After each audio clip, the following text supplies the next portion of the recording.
most of my presentation screen covered because I only have one screen. I want to be able to see my notes at the same time and see you guys too. So hopefully that's okay. We're not missing any text. Okay, I can move it around if not.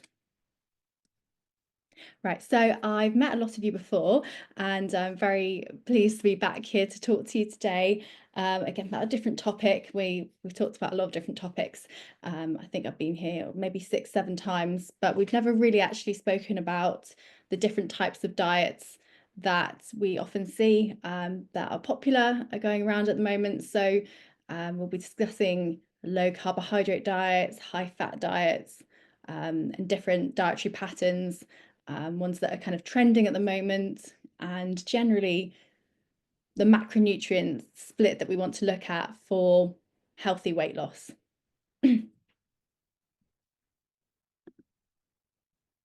So as some of you will know already, I'm a registered associate nutritionist. I have an undergraduate in nutrition and I've studied a master's in nutrition and genetics. So that's more to do with the personalized nutrition aspect.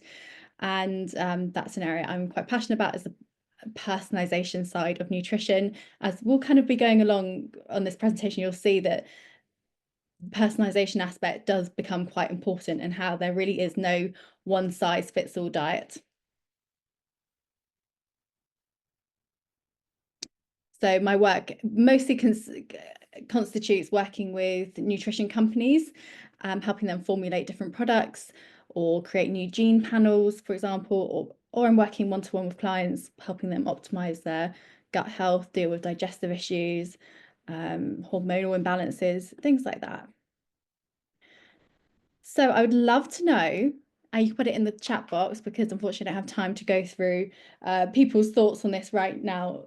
But if you can type in the chat box why you think so many people struggle to lose weight and keep it off. And you could even take inspiration from yourself if you have found that you've struggled or are struggling to lose weight. Why is that?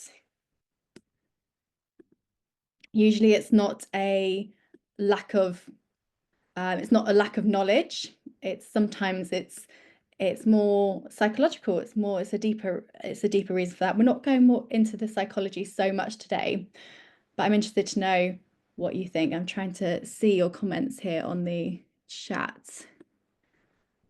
So please do put some thoughts in there. So there's lots of reasons why people struggle to lose weight and keep it off. Those are two separate issues: losing the weight and actually sustainably keeping the weight loss as well. So a lot of it is psychological. There are many behavioral barriers that get in the way of people being able to make different changes and change their dietary patterns, their lifestyle habits. And then the reason why some people struggle to keep it off is because a lot of these diets aren't designed for long-term weight loss success. They might have quite a rapid impact, but then actually after 12 months, I think it's about 90% of people regain the weight after that point that they've lost in that initial 12 months. So let's first, I've skipped a page. Let's go and have a look at quickly what is not healthy weight loss. So I would consider an unhealthy weight loss strategy to involve looking for a quick fix, basically a quick fix weight loss result using extreme dieting. So they might be rapid results, but they're short-term ultimately. And I would consider short-term, 6 to 12 months even, or up to 12 months. And that is common because a lot of the time we see quite quick results for diets because you are generally you're having less carbohydrate intake, and that those stored glycogen reserves in the body can be kind of quickly used up. Water weight can also reduce, and that can kind of give the illusion of more weight loss than there actually is in reality. And extreme calorie restriction, I would consider 800, like anything up to 1,000 calories a day or less, probably even 1,200 calories. I consider that pretty low. I've got a nearly 2-year-old and his calorie needs are 1,200 calories a day. So when you think okay, he's 2 years old, whereas some grown women, grown men are looking to go on diets less than that. It doesn't really make sense, does it? Our bodies clearly and our brains clearly need more energy than that, really long term, to be functioning optimally. I would also consider extreme dieting to be cutting out an entire food group. So whether that's no carbohydrates or no fats, it's usually one of the two. More commonly, no carbs. That's the sort of classic ketogenic diet, which we're going to be talking about in a bit. And an over-reliance on meal replacement shakes, detox juices, or these kind of magic pill supplements, ultimately they're not going to give us long-term health or weight loss success, and they're very much a quick fix. They can be useful alongside more sustainable kind of healthy eating patterns and being active, but on their own they're not going to be the magic bullet, unfortunately, that we often hope that they are. And a lot of people are frequent yo-yo dieters. Unfortunately, the problem with yo-yo dieting is that a lot of people will slightly damage their metabolism by doing that, and they're going to struggle more and more to lose weight every time that they do another yo-yo dieting. We'll talk a bit about that, but essentially, yeah, they slow their metabolism down because their body starts to have this kind of feeling of not being safe, and it will then really almost hyper absorb the calories that you're eating, and because it's in this kind of fight or flight situation, it doesn't quite know when its next meal's going to come. So the body gets very effective at preserving calories and preserving your energy if you are ultimately kind of going really low on your calorie intake. That is the side effect that will happen. And I work with clients to kind of try and get their metabolism back up to speed and help them get weight loss kind of kick-started again, but allowing their body to feel safe at the same time is really key. And of course, the problem as well with low calorie diets is that you're losing that precious muscle, and muscle is so key for weight loss because it's metabolically active and it actually helps us to lose weight as well. The more muscle we have, the more calories we burn at rest. And then likely if you're on these extreme diets, you've got increased cravings, and you're more likely to go into binge eating cycles. That is just unfortunately the case, and it's the way we're built. Our brains, if we know that there's food around and we're restricting it, and we're restricting food severely, then our body is going to try and get as many calories in when we can, when our motivation, let's say, is feeling a bit lower one day. And as a result, you're going to have low energy, you're going to have mood swings, nutrient deficiencies. All of those things are going to be commonplace if you are extreme dieting.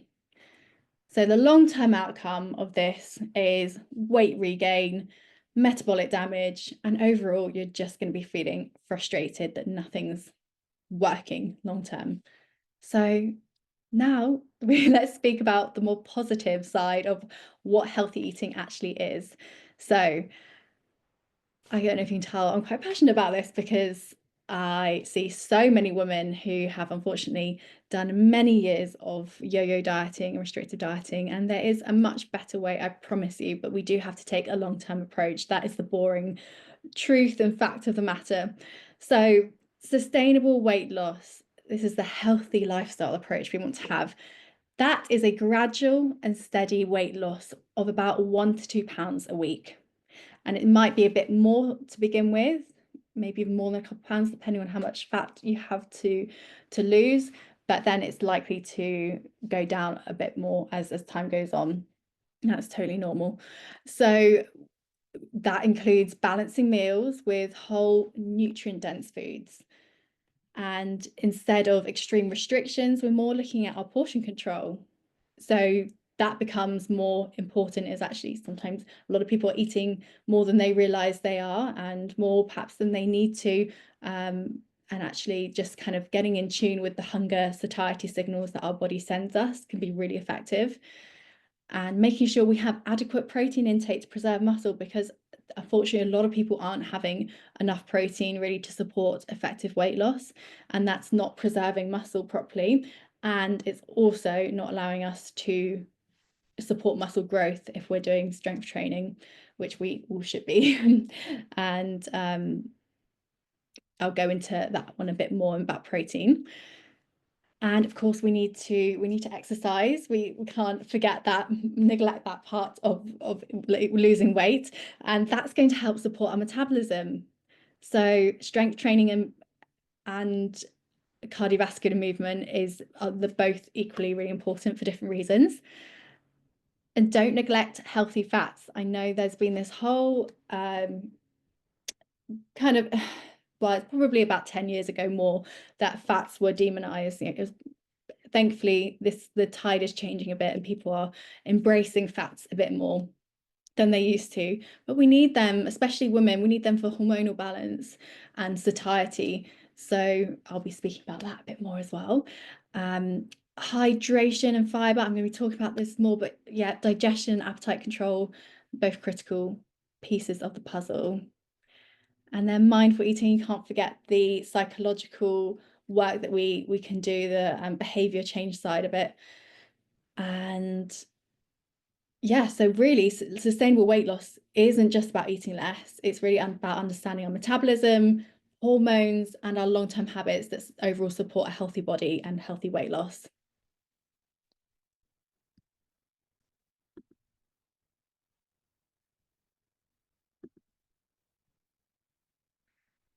Okay, so basics of energy balance is this calories in, calories out.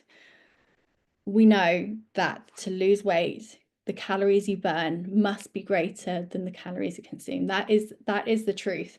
However, some people, and I see lots of health coaches and PTs, people that getting this wrong and unfortunately giving out bad advice, basically saying that you can eat whatever you want as long as you're in a calorie deficit, which in some ways is true in the short term, but we're not thinking about long-term health if we are saying that. Quality really, really matters, not just the amount of calories. Whole foods, they are so critical because they promote satiety. They have such a physiological impact on our hunger hormones and signals. They're going to keep us fuller for longer. They're going to help with cell repair. They're going to help with inflammation. We're really looking at the long game here, whereas processed foods can very easily spike cravings and leave us just feeling a bit rubbish, really. And then muscle mass, like I mentioned before, it increases our calorie burn even at rest. So that's why it's so critical to nurture muscle growth and at least a couple of strength sessions a week if you can. Okay, let's talk about macronutrient balance. So first we're going to talk about protein. Protein, everyone's favorite macronutrient at the moment. It's essential for muscle preservation, metabolism, and hunger control. So it's one of the most important macronutrients for weight loss, potentially the most important macronutrient for weight loss, in my opinion. It's 4 calories per gram, and you'll see fats is over double that on my next slide. It's 9 calories. So it's carbohydrates are also 4 calories a gram. So that's not simple. I mean, what's interesting about protein is that actually it's so complicated for the body to process protein. It takes a lot of energy basically for our body to use protein and take all the amino acids, break them down, that actually we only absorb 70% of those calories. 20 to 30% of its calories are burned during digestion of it. So you see it's this thermic effect of food that protein has, and carbs and fats much lower thermic effect of food. So quite nice. We know that you're having 100 calories of protein, you're actually only really utilizing or absorbing 70% or 70 calories of the 100. And we know obviously it preserves lean muscle mass and how key that is to our overall weight loss success. And then the satiety side of things, protein has this way, quite magical way of triggering our satiety hormones. So these different hormones are released by the brain in response to our feeling of fullness in the stomach. And GLP-1 agonists are in these weight loss injections like Ozempic. We won't be talking about those today. If you do want a lecture on that, just let your lecturers know, and I can maybe arrange that for another time. It's definitely a hot topic at the moment. But GLP-1 agonists are the sort of synthetic versions of the hormone that is made in the brain in response to protein being eaten. So if you want a natural way to have Ozempic, have lots of protein. The general recommendation for weight loss would be to have about 1.2 to 2.2 grams per kilogram of body weight, of your kind of ideal body weight. It'd be probably higher than that for if you're really active. So say if you're 70 kilograms, you might need 84 to 154 grams of protein per day. It can be a bit tricky to get that high level of protein sometimes. So I do rely on protein shakes myself personally to make sure I'm reaching that level every day. So I'm not against that, to be honest, as long as they're not filled with rubbish. But I have so much to cover in this lecture. I'm trying not to waffle on too much in each slide. So let's go on to fats now. So fats, unfortunately, have had a bad reputation for a long time. The tide is changing. Like I said, people are now going for butter instead of margarine because they realize that actually butter isn't to be feared. It's more kind of natural food than, say, margarine. It's got, even though it's got saturated fats in, saturated fats aren't necessarily the concern. They don't have the concern that we once thought they did in terms of cardiovascular disease. It's more about your overall dietary pattern and your lifestyle that's more important for the onset of cardiovascular disease. So and even like sugar, intake of sugar and ultra processed foods and things. So I'm really pleased to see that is changing, because we really need fats. They are essential for our overall health, and they play a crucial role in sustainable weight loss too. So they are calorie dense at 9 calories per gram, but they provide these benefits that support weight management, like they're essential for our hormone production. So they help to regulate our our satiety hormones like leptin and insulin as well. So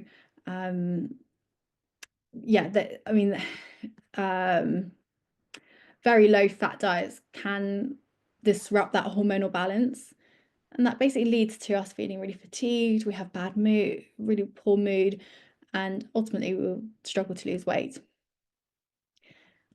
And then healthy fats also slow our digestion down. They help us keep fuller for longer. They reduce our cravings and stop us overeating.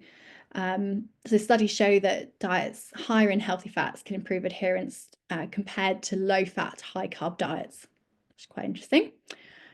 And then for omega-3 fats, which are a healthy fat, they found in oily fish, nuts and seeds. They have really strong anti-inflammatory properties that can improve our metabolism and inflammation. So that's also really key for fats are really key for absorbing fat-soluble vitamins, vitamin A, D, E, and K. So I think, hopefully you can see there that we do need those healthy fats. Obviously, the trans fats are slightly different that you found in your packaged food and processed food. We don't need trans fats, and saturated fats are fine in fairly small amounts, but these polyunsaturated fats like nuts and seeds and avocados and things, they are so health giving. They're also going to help with fat oxidation as well and give us steady energy levels. So let's go on to carbohydrates now to finish up our last one of the macros. That's So obviously you'll know carbohydrates have also had a bit of a bad rep, and still having a bad rep really when it comes to weight loss. And just move that slightly so you can see. Carbohydrates, they can definitely be part of a healthy weight loss plan, and I do not agree with taking them out completely. Cutting them out as a food group is not a good idea for long-term success. But the type of them and the quantity and the timing, even that when you eat them, that does matter. So they provide 4 calories per gram, and they do serve as the primary energy source for the body and the brain as well. What the brain loves to use carbohydrates as its fuel source, and also our muscles too. So carbs generally are the body's preferred fuel source. So especially for moderate to high intensity workouts, body's going to use stored glycogen, which is essentially carbohydrates, or kind of glucose that's readily available. And restricting carbs too much basically can lead to fatigue, brain fog, and essentially poor performance. If you're active as well, you're not going to have what it takes to get through that workout a lot of the time if you're too low on those carbohydrates. And then they also support a metabolism and a hormonal balance, like the others do as well. So they're all involved in metabolism and hormonal balance. That's why we need all three. Fiber-rich carbohydrates, which would be like whole grains, veggies, legumes, they help to regulate our blood sugar and insulin. So insulin is a hormone, by the way, that is released in response to blood and response to sugar. And so extreme carb restriction can lead to even thyroid issues and cortisol imbalances, and overall is going to slow our metabolism down. And lastly, they do aid in satiety and digestion, particularly when we're having these high fiber carbs, veggies, fruits, legumes, and whole grains. They all slow our digestion down to help keep us fuller for longer. So I always recommend to not have a lonely carb. What does that mean? It means to have your carbohydrate paired with something fibrous so that you're slowing that digestion down. That's really key. Or you could have maybe a more of a refined carbohydrate, but just in like say white pasta or white bread, but ensure that you're having it with protein or fats that also help slow that digestion down. That's really key because it's going to allow you to not have a spike in blood sugar and also keep you fuller for longer. And really, really importantly is fiber helps to support, actually we're going a bit more into fiber on the next one, but fiber helps to support our gut health, which is linked to overall better metabolism and fat loss too. So I'm going to speak about that more in a second, but overall we need a balance of all of these three, but they can be, the amounts and ratios of them can be adapted based on your lifestyle and your stage of life, for example. So why is fiber so important for weight loss? Fiber is essential for weight loss and overall health because essentially it slows down our digestion, it keeps us full, helps to stabilize our blood sugar, and supports our gut health, which then affects our metabolism because they produce these things called short chain fatty acids. So they are released by the gut, and they're very anti-inflammatory, and they have lots of important roles in helping with our appetite control, inflammation in general, and yeah, you want lots of them basically in you want lots of those critters in your gut. And so going a bit more into each of those is because the fiber helps to slow our digestion down, it keeps us fuller for longer and it reduces our overall calorie intake. Studies have shown you have higher fiber diet is going to slow your digestion, it's going to reduce your overall calorie intake. I've got some studies in a sec to show you. They help to regulate our hunger hormones, again, like ghrelin and leptin, to prevent overeating. It keeps us full. And then for blood sugar, similarly, because fiber slows down our carbohydrate absorption or any kind of like sugar absorption, it prevents those blood sugar spikes. You really want to avoid any spikes up and down, keep it as level as possible if you're wanting to lose weight. because any of those spikes will just allow, it will encourage the body to sort of store that fat, store that glucose as fat quite quickly. And let's see, do I have anything else to say on this? Oh, yes, the fact that only 7% of US adults meet the daily fiber intake recommendations, which is pretty awful.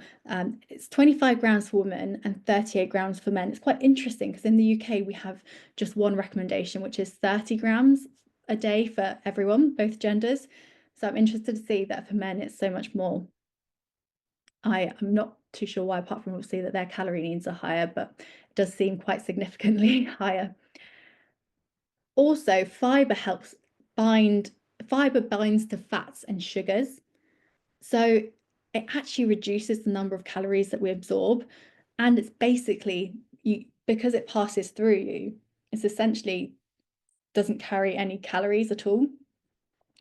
And because some of these fibers are then fermented in the gut, producing these short chain fatty acids, that might also help with fat burning too.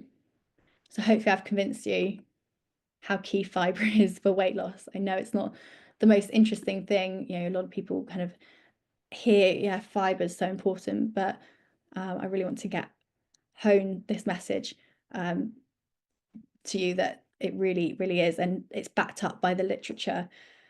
As you can see from this one here, the top one, it's fibers associated with delayed gastric emptying. That means slower stomach emptying, basically, and the stimulation of gut hormones.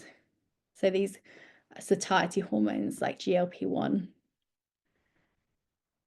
And then, sorry, this bar keeps coming up. You can't see the bottom bit.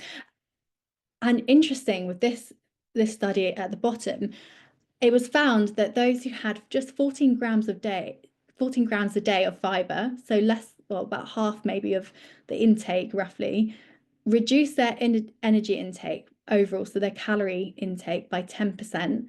And this led to nearly 2 kilograms of weight loss over 3.8 months. That's quite significant, I think, considering if that's the only change they made and they were able to lose that much. I think that's pretty impressive. Okay, let's move on. So I haven't even got to the different popular diets yet, and it's already 3:30. So we're nearly there, though. I just wanted to cover some of the basics, like the macros and fiber, water. So speaking of, let's speak about why water is so important, hydration. It supports our metabolism. It prevents overeating, because sometimes we do mistake thirst for hunger.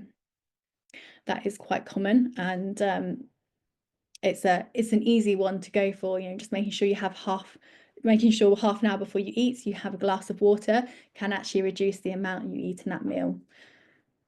And it's really essential for digestion and detoxification. Helps us to have regular bowel movements, which we know is so key for overall detoxification and health and weight loss, and also helps to mobilize stored fat for energy use.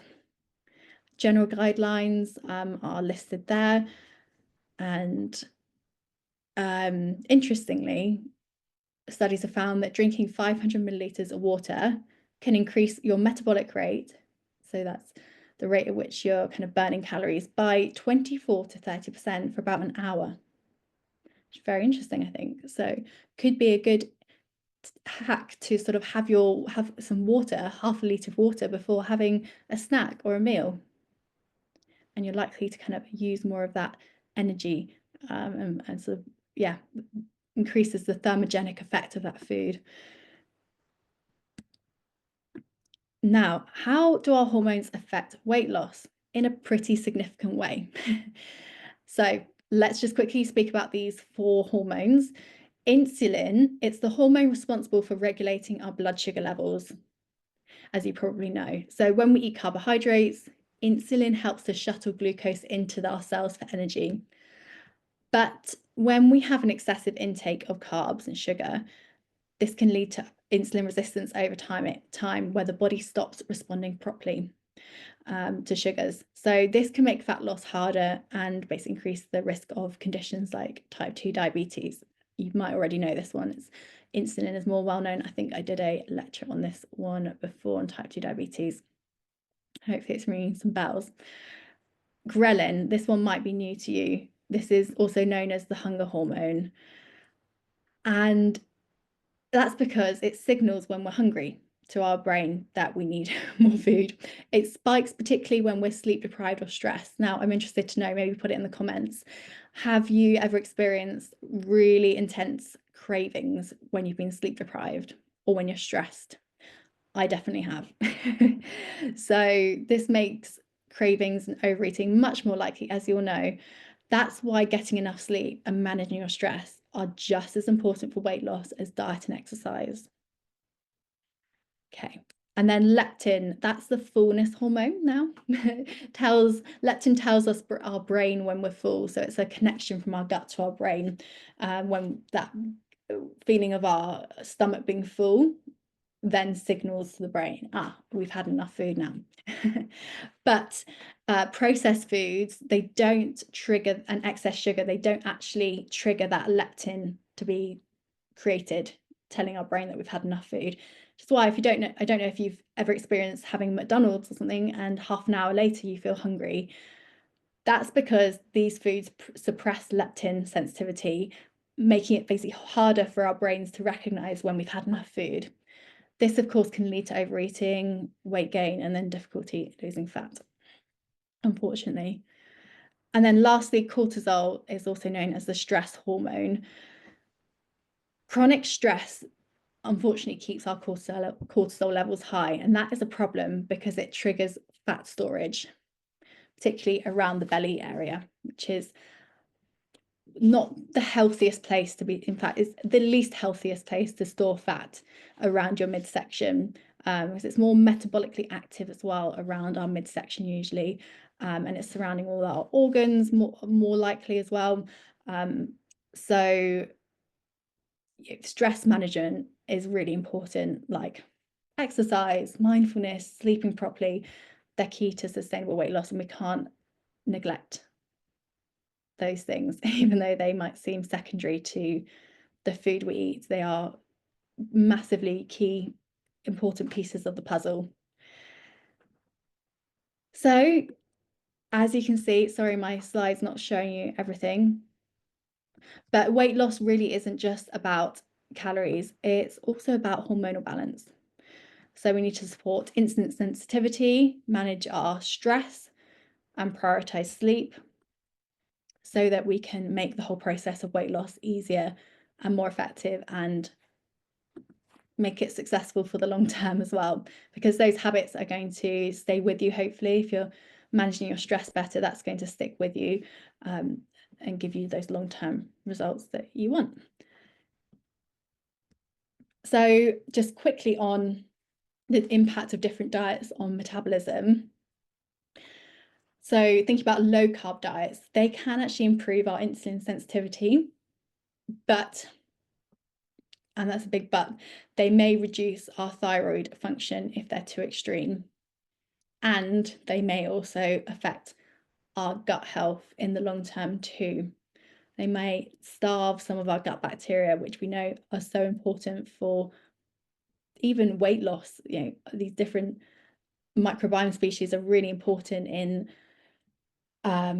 weight regulation, some of them. So, in the long term, a low carb diet is not, in my opinion, a good idea at all. High protein diets, they boost metabolism and muscle preservation. And I should have put a but here.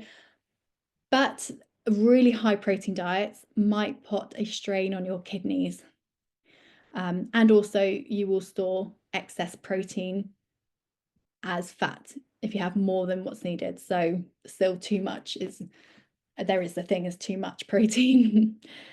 And whole food based diets, there's not really many downsides of these because they're whole food based, and they're not too restrictive, and they help to regulate our appetite naturally. And then I'm going to speak about intermittent fasting at the end. Can support fat loss, but they definitely need to be tailored to the individual. because they're not suitable, for example, for all females. If you're pregnant or lactating, it's not a good idea, or even if you have hormonal imbalances, I wouldn't recommend. So let's look now into each of these a little bit more. Popular diets and eating patterns for healthy weight loss. Has anyone noticed any trends in diets over the last 5 years? There's no right or wrong answer here. I'm just interested to know if you've seen a particular pattern in the media or in your friends and family. What diets are people talking about more? Put it in the chat box. I would be interested to know. So I think low fat was very popular a while ago. Now that's been taken over a bit more by low carb. And now high protein is all the rage. Keto was a little bit more popular a while ago. I think, again, that's had a bit of a decline. Paleo, not so much, not really that popular. Like, I don't know if there's been much of a change there. And then I haven't put intermittent fasting here, but in my opinion, that's really overtaken as the most popular dietary pattern of all recently. Sorry, you can't see all my text here, so I'm just going to put it over to the side. It just says different approaches to weight loss. There, as we know, is no one size fits all diet. Different diets certainly work for different people. The goal is we want them to be sustainable, for there to be nutrient balance, and for it to support metabolic health. And we can categorize our different dietary patterns that you know, I'm not saying are right, but that you could choose. Are carbohydrate control, which would include ketogenic or low carb or paleo, our whole food focus, which is the Mediterranean diet, the DASH diet, that's for hypertension. The DASH diet is the gotten the, what they stand for, but hypertension is the last one for H. So actually, I'm not talking about that one because it's more for hypertension. Paleo, and then eating patterns like intermittent fasting, high protein and low sugar diets. And as we know, the key is adherence and flexibility to success with, I mean, any of these diets can be successful if you're thinking about the lens of weight loss. But if we're thinking about health span and longevity and internally what's happening, you know, that is what we're going to debate now, whether these are actually a good idea. So the keto diet, I'm sure you've heard of this one, also known as a ketogenic diet. It's very low carb, it's high fat, and it's a moderate protein diet. And it works through shifting the body into something called ketosis. That is when your body starts producing these compounds that can create energy for the body. It's where your body starts using fat for energy rather than carbs. So you switch that fuel source, whether that's dietary fat or, you know, the hope is for people that they start burning their actual stored fat for energy. And you can take these strips, you basically wee on them to see if you're in ketosis or not. That's, you know, if you're type 1 diabetic, that's not a state you want to be getting into. It's not healthy to be in ketosis, but people do this. Yeah, if you're not type 2 or type 1 diabetic. Although actually it can be beneficial for those who do have type 2 diabetes, but obviously have type 1 diabetes, that's not going to be a good idea. So the pros of it is that it can give you rapid weight loss. That is true. And it can suppress your appetite because you're using these ketones, and people say that they have amazing mental clarity when they're on a ketogenic diet because your brain supposedly switches or uses ketones in a way that makes you feel very clear-headed. Although, you know, for the brain it's a bit of a switch up because it's used to using carbohydrates, and then it suddenly has to now switch over to these ketones. But and it can be difficult to get into that ketosis state. You have to go very low carb, maybe below 90 grams of carbs a day, which is like 2 bananas, for example. And for some people, it does improve insulin sensitivity, which is obviously a really big benefit, especially if you have pre-diabetes or you've got type 2 diabetes. That's actually going to be a massive benefit of this diet. And also it might help improve our lipid profile. And it's been shown to help increase the good cholesterol and decrease the bad cholesterol. So again, if you've got risk of cardiovascular disease, this might be short term. I'm not saying it's potentially not a bad diet to go for. However, it's really hard to sustain long term. I haven't met many people who've long term managed to stay on a ketogenic diet, and nutritional deficiencies could be quite easy if you're not planning your diet properly, because you're not having really much fiber. I mean, you can get fiber through these things like avocados and nuts and seeds, but it's not going to be as much as if you're having whole grains and things. So whether you're going to be affecting your gut health long term is definitely a concern, I think.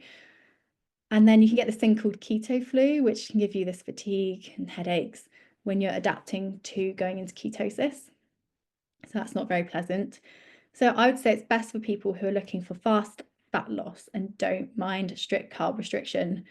I'd probably say alongside that, actually, it's for those who want to improve their insulin sensitivity and lipids. So, but as long as you had a plan, kind of an adapted ketogenic plan, that could be quite a good idea to kind of increase your carbs, but still stay on quite a high fat diet. So a meta-analysis showed that keto diets effectively promote weight loss and glycemic control, so that's sugar control, and improved lipid profiles in overweight patients with type 2 diabetes mellitus.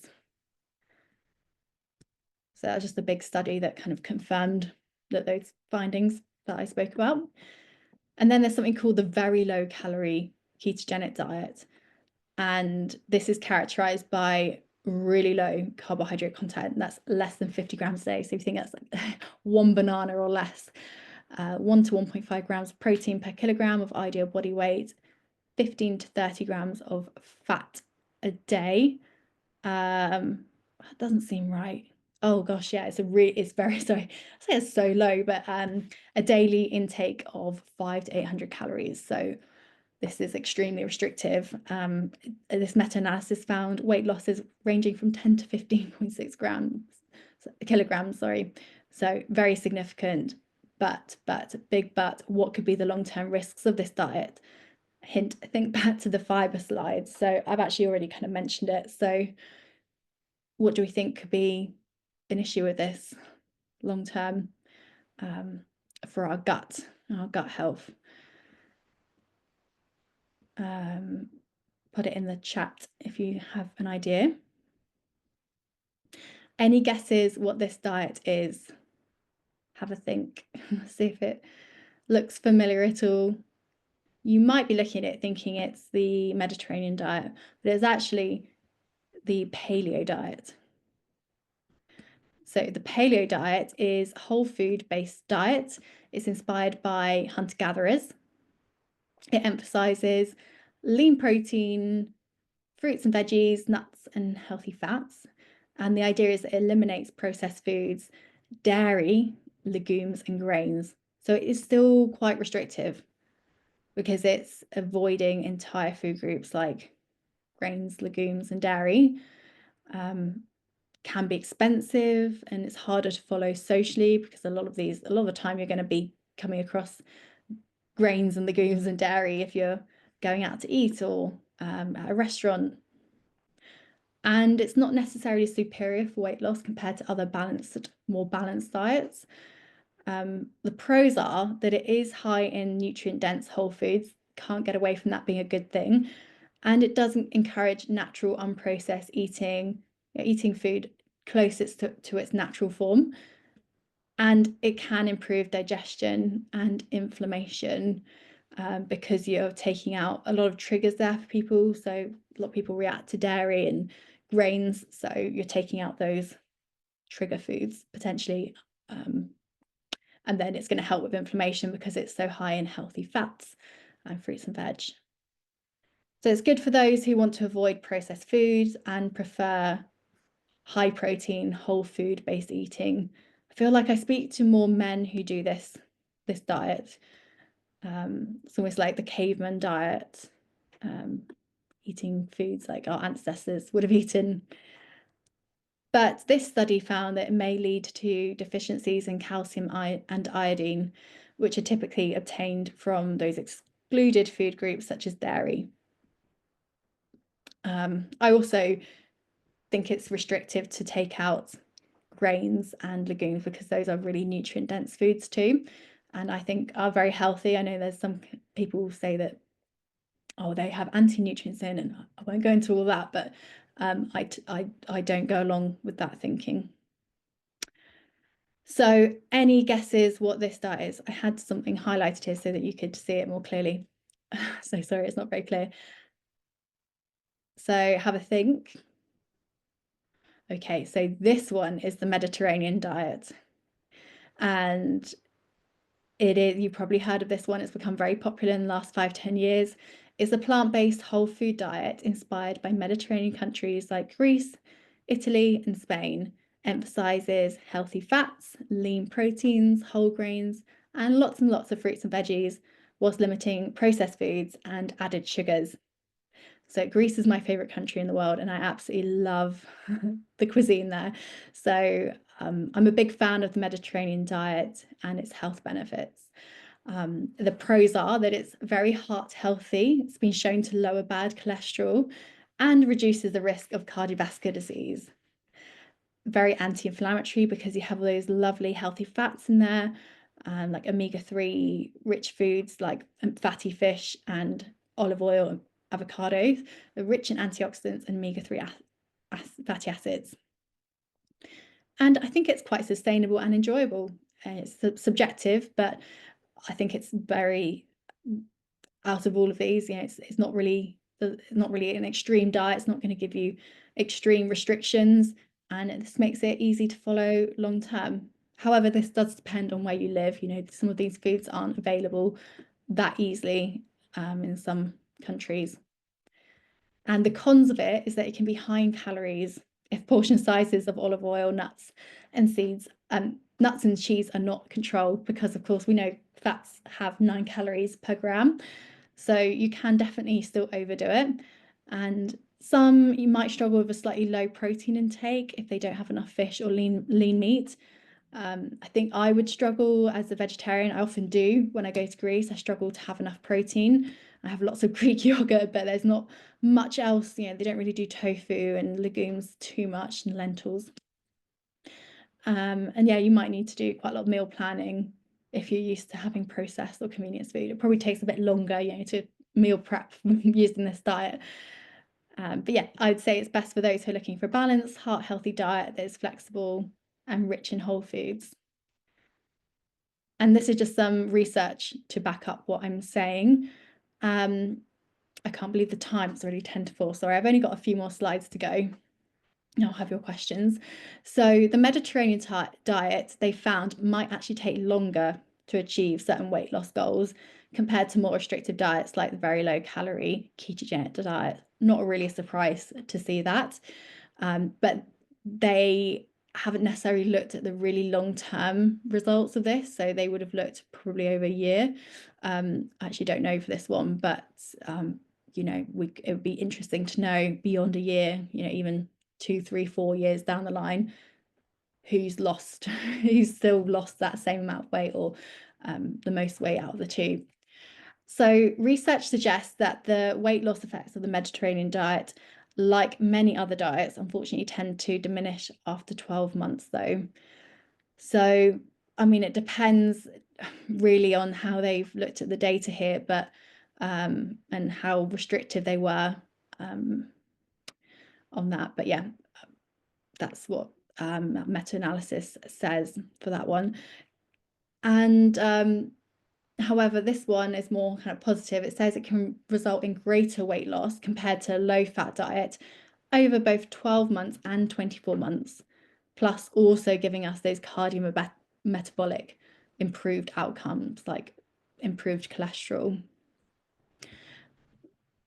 So a bit of a split there, but I do think it's the most balanced of all. Although lastly, we have our intermittent fasting, which is, like I said, becoming very popular. And as of 2023, around 10% of Americans aged between 18 and 80 reported practicing intermittent fasting. So that has now surpassed the popularity of diets like the keto diet. So you can see on this graph, yeah, it's come up highest, 24% of, actually on this one, it says 24% of people have done intermittent fasting for weight loss. So actually, we didn't speak about the Atkins today. It was hard to cover them all, but Atkins has become a little bit less popular these days. Well, I say that still a lot of people are doing it. But yeah, let's look at the pros and cons of intermittent fasting and what it is. I'm sure you've heard of it. So it's quite a structured eating pattern that alternates between periods of fasting and eating. So it can be more or less stringent. So people might start with 16-8, where they fast for 16 hours and then eat within an 8-hour window, and then maybe reduce that down to like a 4-hour window potentially. Or another one popular one is 5-2, where you eat normally for 5 days and then you restrict calories to about 500 calories for 2 days. And then alternate day fasting is where you fast every other day or eat very few calories. So yeah, the pros of this, it definitely can support fat loss because it helps improve insulin sensitivity. It promotes fat oxidation and fat loss kind of being triggered in the body. It can also give us better appetite regulation because it aligns with our natural hunger cues. So people say, I mean, I've not actually really, I've done a bit of 5-2 before in the past, but I found it too restrictive. I mean, I found it made me more hungry on my days that I was eating normally. And I found that the benefits weren't really justified for those 2 days of, also, I really dreaded those 2 days that I had to fast. And I just didn't find it work for me. But yeah, it is quite flexible, I guess, around your lifestyle. You can adapt it to how your life looks like, and it doesn't require eliminating food groups, but it is calorie restrictive if you're doing 5-2, that is, or the alternate day fasting. I'm more of a fan of the 16-8 because it's more just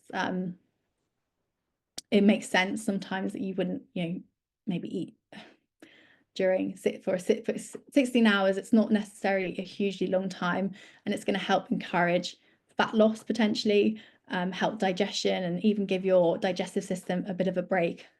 So I'm quite a fan of that for some people, but there are downsides to all of them. It can lead to overeating post-fast if you're not managing it properly. So I definitely experienced this.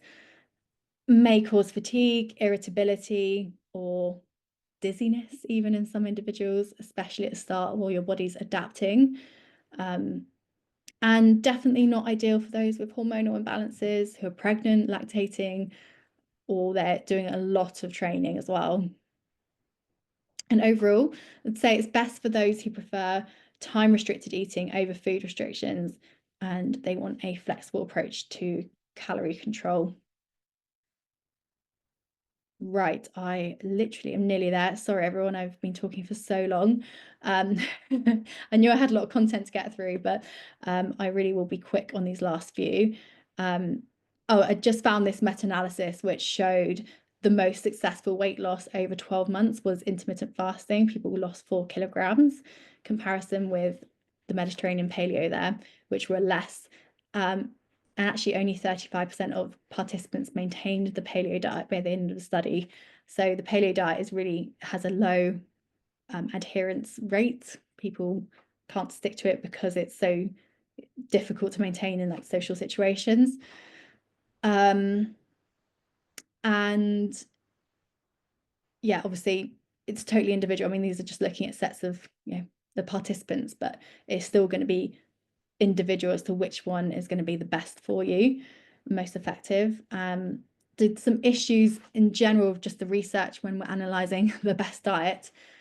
It's very complex because there's lots of challenges. We've got individual differences in genetics, my area of specialty, where I know how much impact that really does on the way that people metabolize carbohydrates and fats and protein, all of those, metabolism, lifestyle impact, and they all impact our diet effectiveness.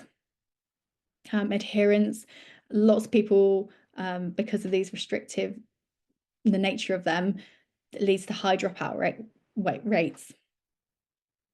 Also, they're really short. A lot of these studies want to see more in like the years rather than the months.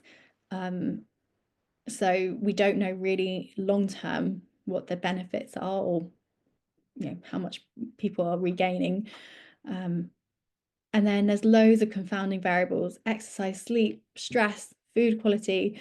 They're not really accounted for. So we don't actually know. We can't watch someone 24/7 when they're in a study to see what's going on, with other aspects of their diet and lifestyle. And then some studies are actually funded by food industries, so there could be conflicts of interest and selective reporting. That's unfortunately a universal issue in nutrition science.